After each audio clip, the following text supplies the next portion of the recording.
Hey guys, welcome to your lesson today. Hope you're all well, keeping safe. Okay, so this is your next Germany lesson, and this one is all about an event in 1923 called the Munich Putsch. But just before we start all that, can you make sure please you got the instructions downloaded so you know about timings of the sections of the lesson, and anything I kind of don't refer to on here you can get from the instruction sheet. Okay, so just a little starter, I'd like you to think about what you learnt last lesson when you were looking at what the Nazis were doing to improve their popularity, the early days of the Nazi Party.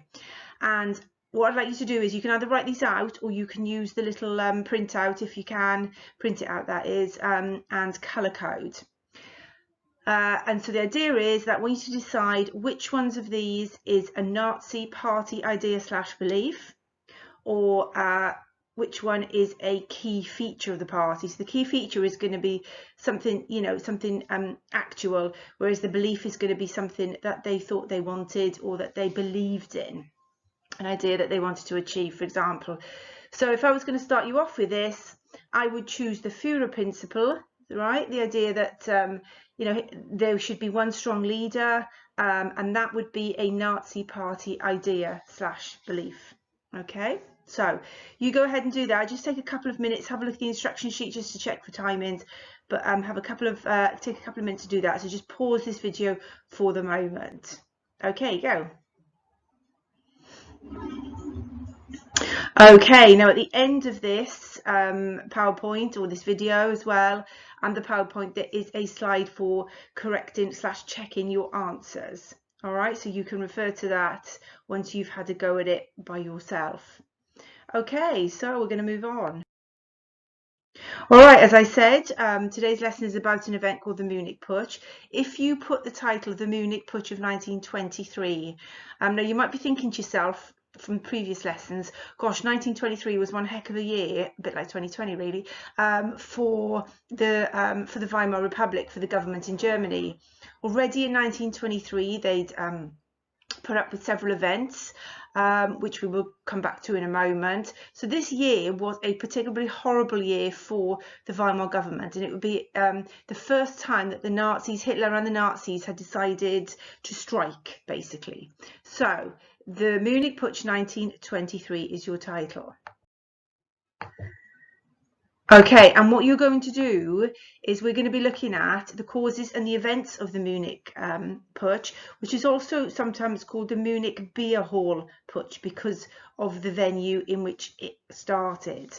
Now, basically, a quick reminder about 1923 then. 1923 was a horrible year because it was just before that the French invaded the Ruhr, okay, and that then led to the financial crisis, with the government printing more money, and then the issue of hyperinflation, and that caused major economic problems in Germany, where the value of obviously money was worthless, basically.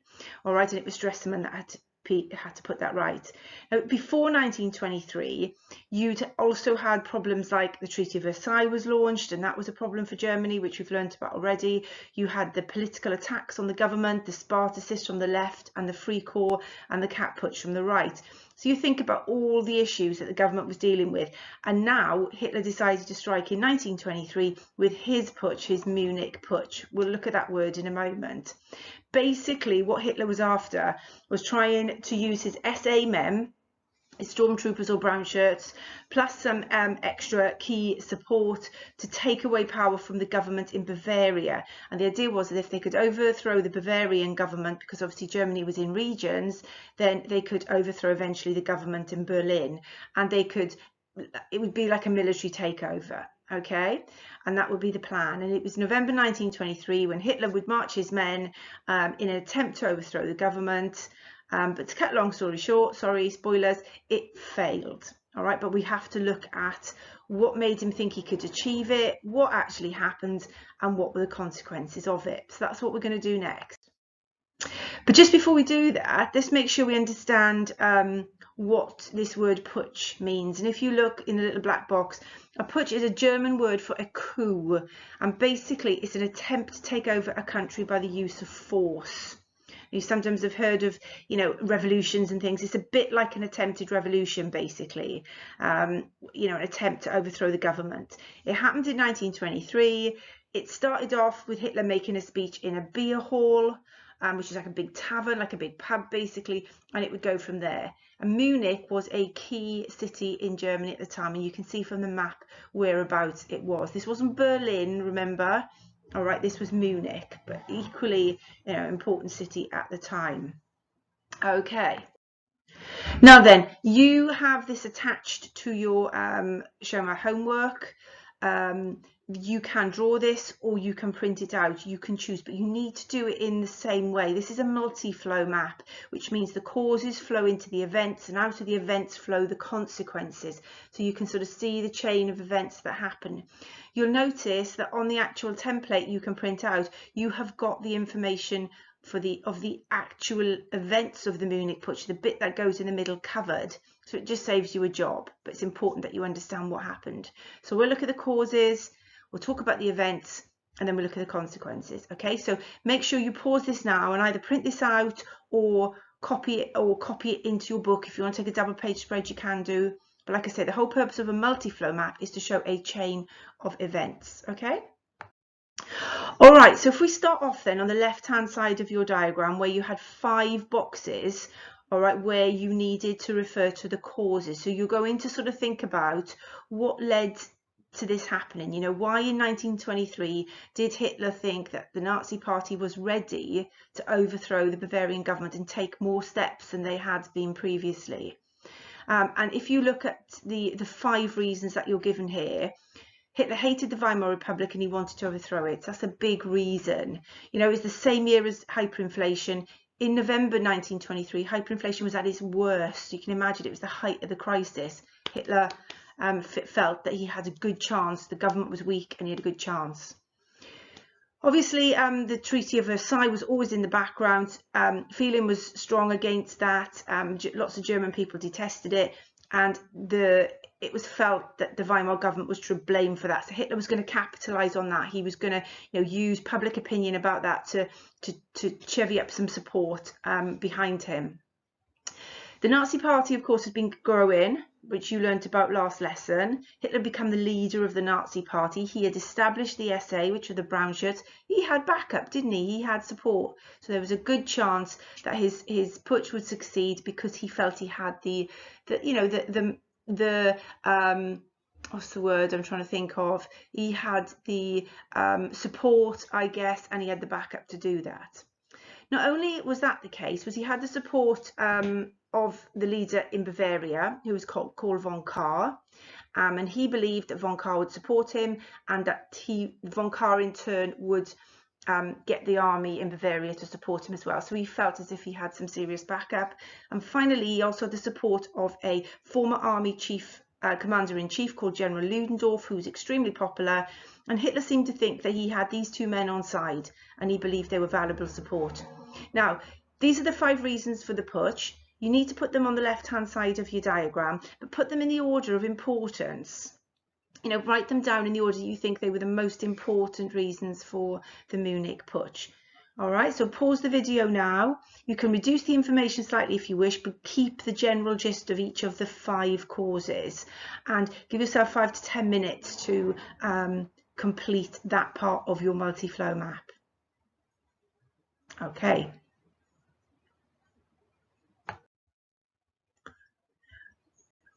All right, so now the causes section should be completed. The section in green that you can see on here, you should have your 5 causes of why it happened then, you know, why Hitler felt confident in 1923 to launch this attack on the government. So what we move on to next is what happened. Now, if you don't have the diagram printed out, you will need to summarize this and put it in the middle section of your diagram, of your flow diagram. All right, it's already done for you on the template, on the printout. But basically, the upshot is that on the 8th of November 1923, Hitler and 600 Nazis took over a beer hall. They had their supporters there, Kahr we've already mentioned, and there were a couple of others as well, the police chiefs von Lossow and von Seisser. They were in a meeting. Hitler managed to get them to agree to support him, albeit he pointed a gun at them in the process.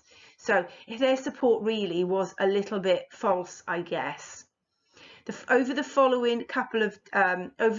day, the guys who had been agreed at gunpoint changed their minds, and they actually basically snitched on Hitler, and the police were aware in Munich of what was going to go down. So of course, when Hitler continued with his plan, all guns blazing, on the 9th of November, the police were there waiting for him, and there was a street battle, and 16 Nazis and 4 policemen were killed. Hitler was actually injured, all right, in that. He did run away, but he was injured, but he was captured and arrested. And on the same day, the Nazi Party in Bavaria was banned. So it's quite a serious kind of epic fail for Hitler and the Nazis, I guess, when you look at it in that point of view. So make sure, please, that you have either, if you've got a printout, you've got that summary, you kind of understand the basics of what happened, and then you can or summarize it if you don't. Okay, so this should be in the middle part of your diagram.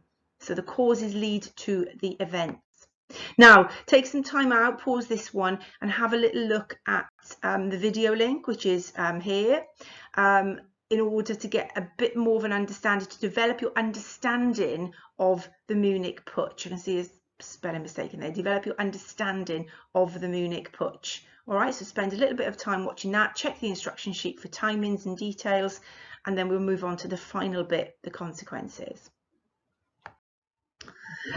Okay, just before we do that, have a quick conversation with somebody perhaps at home if you can, and see if you can just check your understanding. In which month and year was the Munich Putsch? Who said they would support Hitler? What actually went wrong for Hitler? How many Nazis were killed? And what was the outcome for Hitler? So just remind yourself, have a quick conversation with somebody, tell somebody what the answers are to that. Don't do it from memory, look it up by all means. Okay, pause that then while you do that. Just take a couple of minutes for that little task.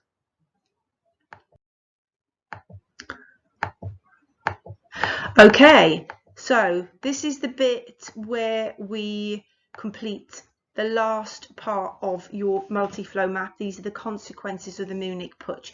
You're going to pick out 5 ideas from this block of information and put it on the right hand side of your multi-flow map.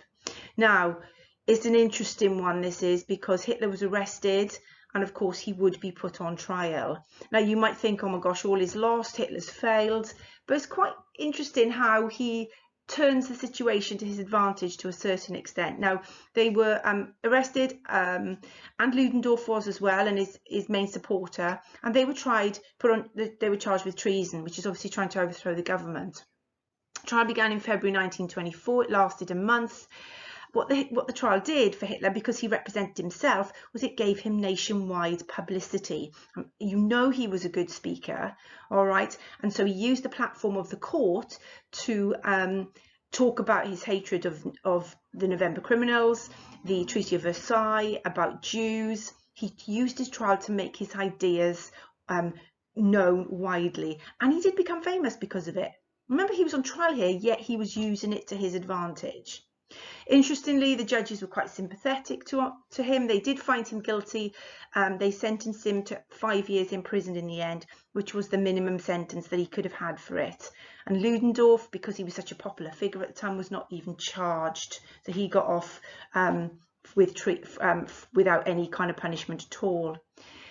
Turns out Hitler only served 9 months in prison out of the 5 years. It was a minimum security prison. He was allowed visitors. He had lots of people coming and going. And while he was there, he used the time to write his famous autobiography, which is called Mein Kampf, or My Struggle. And he had a bit of an epiphany, really, a bit of a sort of realization dawned for him when he was in prison, is that he realized that a military takeover was not the way to go. If he was going to take over Germany, it wasn't going to be a putsch. He would need to take power legally in the future, and that means he'd need to take power by winning votes. Okay, so 5 key ideas added to the right side of your multi-flow map. Off you go with that. Pause the video. Thank you. Okay, so you should have filled in your red section now, the consequences bit of this, and your diagram is complete with the causes, the events and the consequences. Now the final thing I want you to do, all right, and check the instructions again for this to see how I want you to hand this in, please.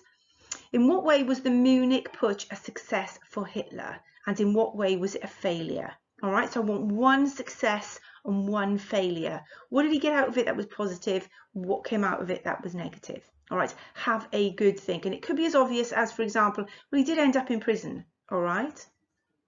But was it all bad for him, interestingly? Even though he had been found guilty of treason, was that all bad? So check your instruction sheet for details of how to get that to me. All right, take photographs of your work. And I would like you to pause the video now and decide in what way was it a success, in what way was it a failure for Hitler. The next slide, all right, this might help you with ideas, just so that you can collect your thoughts a little bit. Yeah, the speech bubble on the left is about why it wasn't particularly a disaster, and the one on the right is, you know, ideas about why it was actually a failure. Okay, so get your information to me. Okay, guys, so you can check your answers to the starter. Finished for today. That'll give you, if you haven't done so already, if you're using the PowerPoint as well. But now today you've learned about the Munich Putsch, which is a key event, and it taught Hitler a big lesson about how it would be before, in order to get to power. And 1923 was 10 years away from when he would become Chancellor of Germany. So he obviously had quite a bit of time in front of him in order to kind of hone his skills. What was he going to do? How was he going to become the leader of Germany? But the Munich Putsch is what you've learned today. Well done, guys. Pause the video and catch up with what you need to do. Message me, of course, if there's something you don't understand. Please send me photographs of your multi-flow map, and also send me evidence of what you decided for the plenary. Well done, guys. Keep it up, keep it going. This is all key important stuff that you need for year 11, and I will speak to you